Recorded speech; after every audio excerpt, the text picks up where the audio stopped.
अस्सलाम वालेकुम नाज़रीन, खबर की असल खबर के साथ समीर कुरैशी आपकी खिदमत में हाजिर है। आज हम बात करेंगे 100 के करीब जो है कराची के थानेदार तब्दील किए जा चुके। ये थानेदार कहा जा रहा था कि अब कराची में कार्रवाइयाँ सख्त होंगी और इनके तबादलों के अहकामात जारी कर दिए गए हैं।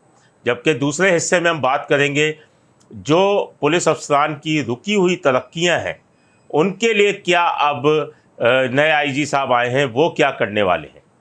शुरू करते हैं हम तबादलों से।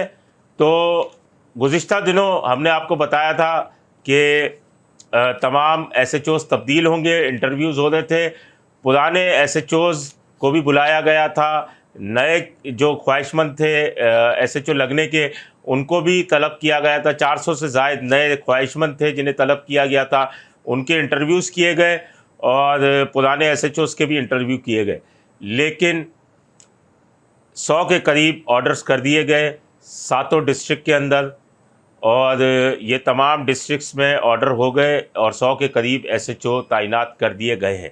लेकिन इसमें कई वो एसएचओज़ अभी भी जो सिस्टम से मुंसलिक रहे हैं वो भी लगे हैं, और नए चेहरे लाने का सिर्फ मुबैना तौर पर ढोंग ही रचाया गया। और कई सालों से जो एसएचओ लगते आ रहे हैं वो अब भी लिस्ट में शामिल है। तकरीबन कोई 20 के करीब अगर आप लगा लें तो नए एसएचओज़ होंगे। बाकी तमाम जो पुराने एसएचओज़ हैं उनको लाया गया है। अब उनको स्ट्रीट क्राइम से निमटने का टास्क दिया गया है। कमाल इस बात का है कि ये एसएचओज़ पहले भी लगे हुए थे। जब पहले लगे हुए थे इन्होंने स्ट्रीट क्राइम पे कितना काबू पाया? 59,000 वारदातें हो चुकी हैं अब तक, और कितना काबू पाया, और अब नई हिकमत अमली के साथ ये किस तरीके से काबू पाएंगे ये देखना बाकी है। अब इंटरव्यू के बाद जिनकी तैनातियाँ हुई हैं, कई एसएचओज़ ऐसे भी हैं जिनको कई शिकायत इल्ज़ामात पर मुअत्तल किया गया, इनके खिलाफ महकमा जाती इंक्वायरी भी हुई, बाअसर थे, इंक्वायरी से निकल गए, कुछ डिसमिस थे, वो बहाल होकर दोबारा एसएचओ लग गए। तो ये सिर्फ ऐसा महसूस होता है कि सिर्फ ये कहना था कि निगरान हुकूमत जब आएगी सिस्टम के ख़िलाफ़ घेरा तंग होगा और छापामार कार्रवाइयाँ होंगी।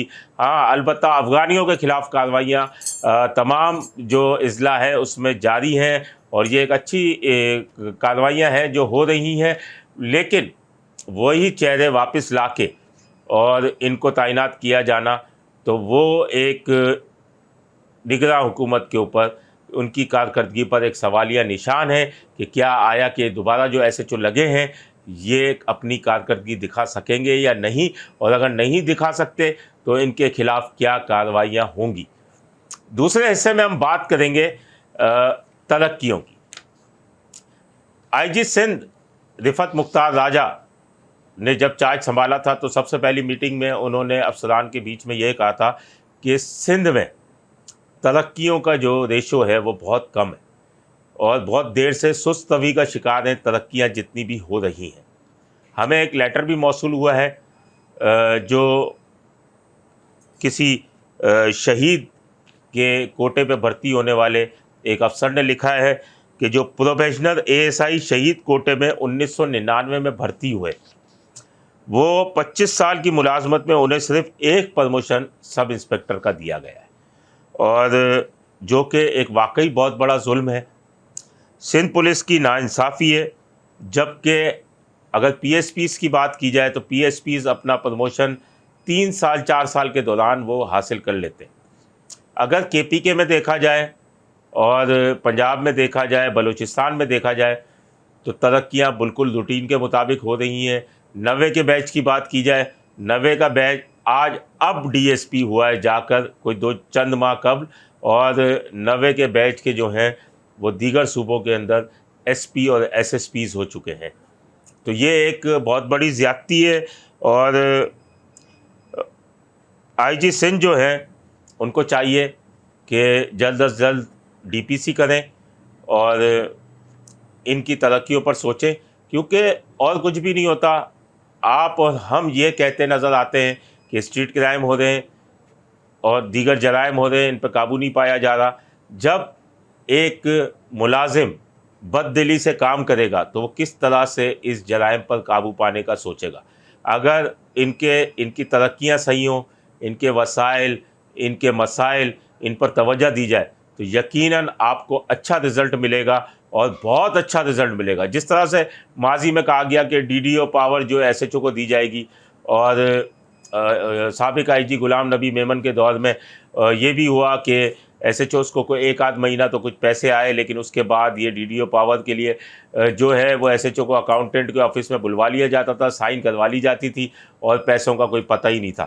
تو اس طرح سے بڑی خود برد ہوئی. اگر اس خود برد کی بھی تحقیقات کی جائیں تو بہت ساری چیزیں نکلیں گی. نئے آئی جی سندھ ہیں، اکاؤنٹنٹ ہمیشہ کے دور میں بادشاہ رہے ہیں اور اب بھی بادشاہ ہی ہیں.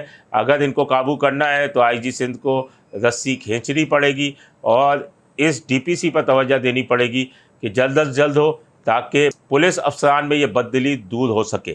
جبکہ جو ایس ایچ اوز تعینات کیے گئے ہیں اس میں بھی نئے ایس ایچ اوز جو انٹرویو دے کے گئے ہیں وہ اپنے آپ کو اس قابل سمجھتے تھے کہ وہ ایس ایچ او شپ کر سکتے ہیں، لیکن ان میں بھی بددلی پھیل گئی ہے کہ وہی ایس ایچ اوز دوبارہ لے کے آئیں، کیونکہ اس کا مطلب سفارش اثر و رسوخ اب بھی چل رہا ہے. اپنے ہوسٹ سمیر قریشی کو اجازت دیجیے. اللہ نگہبان.